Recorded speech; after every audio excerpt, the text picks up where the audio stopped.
selamat datang di podcast Ruang CASN, tempat kita para calon aparatur sipil negara berbagi pandangan dan semangat tentang bagaimana kita bisa menjadi bagian dari Indonesia yang lebih baik. Hari ini kita akan bahas suatu hal yang sangat penting, yaitu visualisasi bangsa, di mana kita membayangkan bahwa dan menggambarkan serta mewujudkan Indonesia yang kita cintai melalui tindakan nyata sebagai calon ASN. Tapi sebelum itu, perkenalkan saya Makfira Alex Rahim, CASN dari Kantah Kabupaten Gorontalo.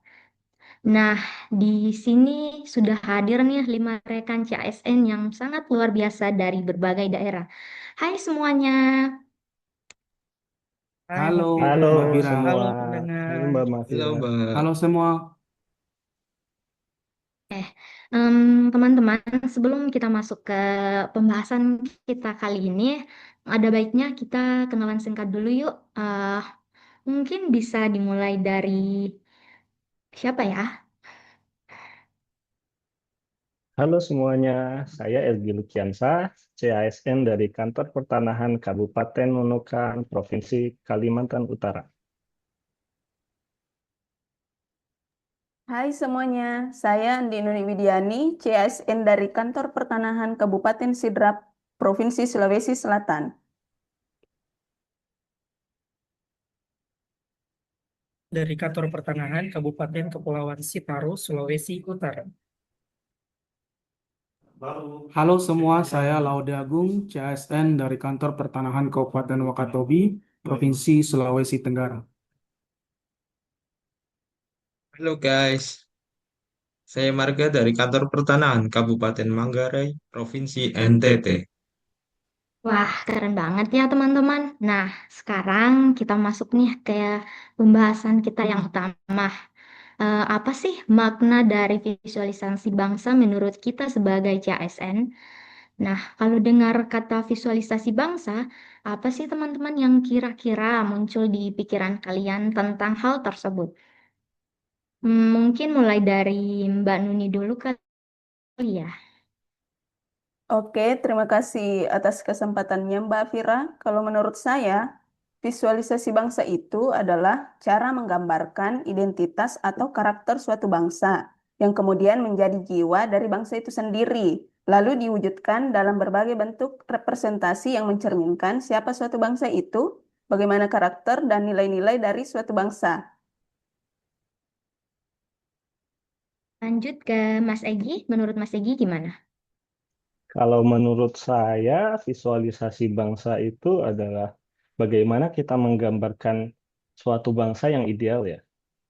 Jadi kalau dalam konteksnya bangsa Indonesia adalah bangsa yang terdiri dari hukum yang kuat, yang memiliki ideologi berdasar pada Pancasila, dan juga dasar hukum Undang-Undang 1945.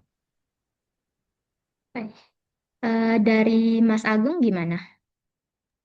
Ya baik, saya coba melihat dari sisi hukum ya, berhubung background saya dari ilmu hukum, bahwa visualisasi berbangsa itu dalam kacamata hukum bisa dimaknai sebagai gambaran atau cerminan karakter, nilai, dan cita-cita bangsa Indonesia yang terwujud dalam sistem hukum nasional. Artinya, hukum bukan hanya sekumpulan aturan, tetapi juga representasi jati diri bangsa.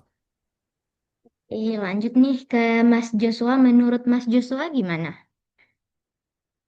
Baik, terima kasih Mbak Fira. Kalau menurut saya, itu saya sepakat sama dengan yang Mas Agung katakan tadi. Visualisasi bangsa itu semacam sebuah cerminan visual di mana identitas dan budaya suatu negara itu dapat kita lihat dari berbagai media sosial yang seringkali banyak sekali masyarakat mempostingnya. Seperti dapat dilihat dari keanekaragaman budayanya maupun tradisi dari suatu bangsa itu enggak sendiri. Terima kasih, Mbak. Oke, eh, terakhir nih dari Mas Putra. Menurut Mas Putra gimana? Baik Mbak, terima kasih atas kesempatannya. Kalau menurut saya, dalam bidang pertanahan, saya merujuk pada penggambaran dari berbagai aspek yang berkaitan dengan tanah dalam konteks kebangsaan. Ini bukan hanya tentang peta, tetapi juga mengenai nilai-nilai sejarah, dan kemajuan yang dibangun di atas tanah Indonesia. Wah, luar biasa ya. Jadi bisa saya simpulkan dulu ya, dari pernyataan teman-teman ini, visualisasi bangsa itu ternyata bukan sekedar konsep saja, tetapi sesuatu yang bisa kita bentuk dari profesi dan tanggung jawab kita masing-masing. Nah, sekarang kita bahas soal bangga berbangsa dan bernegara. Menurut kalian, gimana sih caranya kita menumbuhkan rasa berbangsa dan bernegara itu di tengah-tengah kita sebagai generasi muda dari lingkungan kerja kita nanti?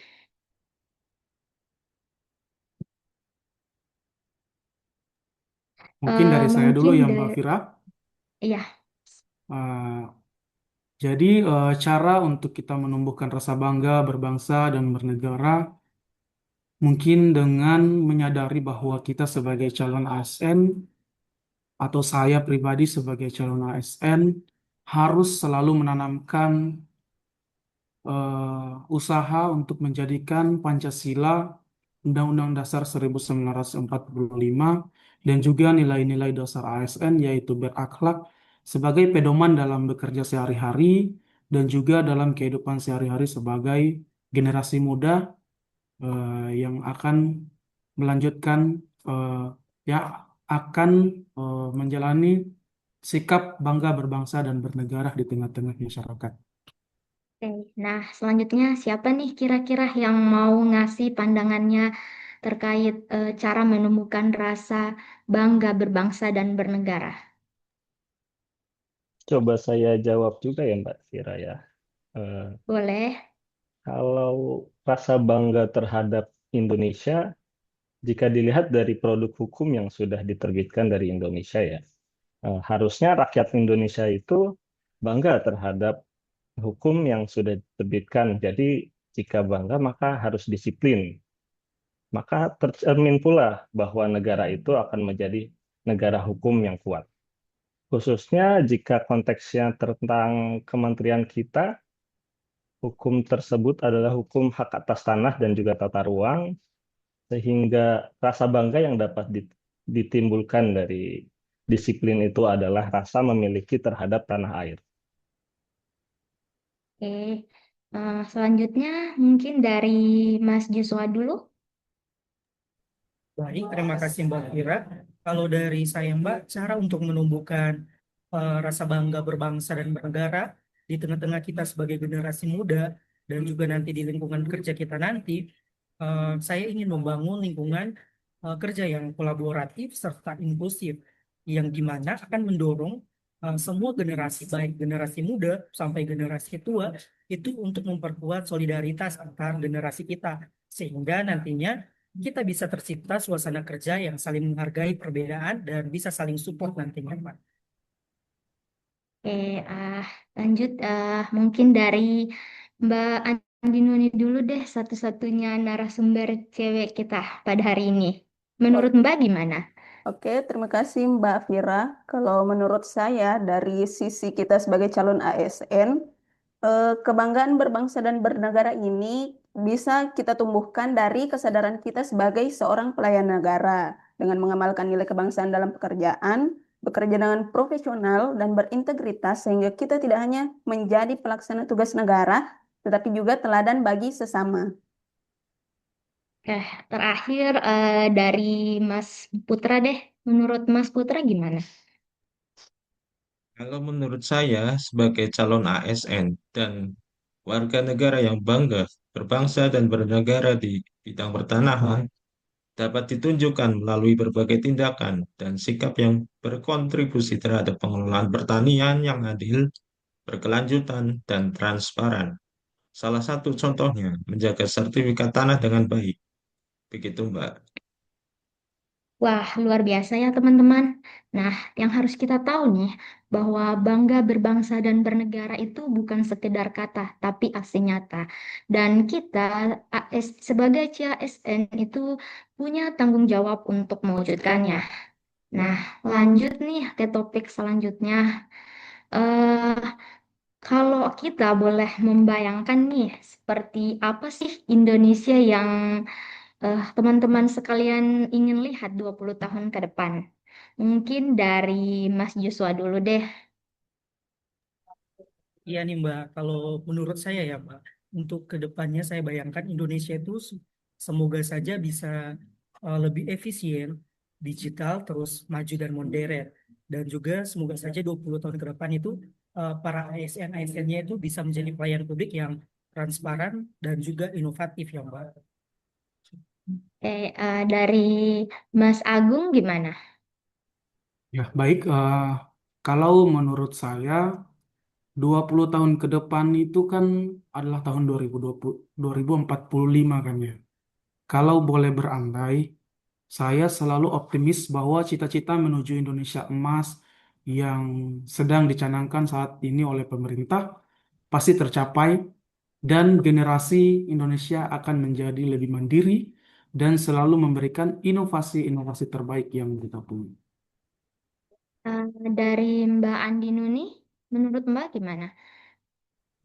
Kalau menurut saya, untuk 20 tahun ke depan ini, harapannya semoga bangsa kita, bangsa Indonesia, berdaulat secara politik, mandiri secara ekonomi, dan berkepribadian dalam kebudayaan yang bisa kita wujudkan melalui kerja keras, semangat kebangsaan, dan tentu saja kontribusi nyata sebagai warga negara yang baik. Kalau dari Mas Elgi sendiri, gimana nih? Apa sih yang ingin Mas Elgi lihat ketika Indonesia pada 20 tahun ke depan? Saya yakin Indonesia bisa menjadi bangsa yang mandiri dan berdikari, baik di bidang hukum, pembangunan, maupun pemanfaatan sumber daya, dengan tetap menjaga persatuan dan kesatuan.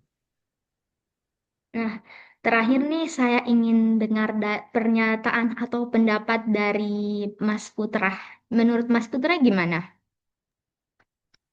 Kalau menurut pendapat saya, visi Indonesia 20 tahun ke depan dalam bidang pertanahan berfokus pada penataan ruang dan pengelolaan pertanahan yang adil, produktif, dan berkelanjutan demi tercapainya keadilan dan kemakmuran bagi seluruh rakyat Oke. Indonesia. Wah, luar biasa sekali teman-teman. Menurut jawaban dari teman-teman itu membuat saya takjub sih terkait visualisasi bangsa itu seperti apa menurut pendapat teman-teman. Dan itu semua saya rasa bisa terwujud kalau kita sebagai generasi muda ASN tetap berkomitmen dan berintegritas. Nah, sahabat pendengar, inilah gambaran visualisasi bangsa dari perspektif kami sebagai para calon abdi negara. Indonesia yang adil, cerdas, berkarakter, dan penuh kasih. Sebagai CASN, kami sadar bahwa untuk menjadi ASN itu bukan hanya sekedar pekerjaan, tetapi juga sebagai bentuk pengabdian terhadap negara. Kami tidak hanya melayani, tapi juga menjaga cita-cita bangsa dan negara. Kita bukan sekadar birokrat, tetapi juga komunikator nilai-nilai kebangsaan. Kita adalah bagian dari wajah Indonesia di masa depan. Mari terus nyalakan semangat kebangsaan dalam setiap langkah, karena ketika kita bekerja dengan hati untuk Indonesia, disitulah makna sejati bangga berbangsa dan bernegara. Dan kita semua berjanji untuk terus bangga, setia, dan berbakti pada negeri ini. Kami bangga berbangsa, bangga bernegara, dan bangga menjadi bagian dari Indonesia. Mari kita wujudkan Indonesia yang kita impikan mulai dari diri sendiri. Baik, mungkin sampai di sini dulu pembahasan kita kali ini terkait visualisasi bangsa dan sampai jumpa di episode selanjutnya. Sampai jumpa, makasih Mbak Fira.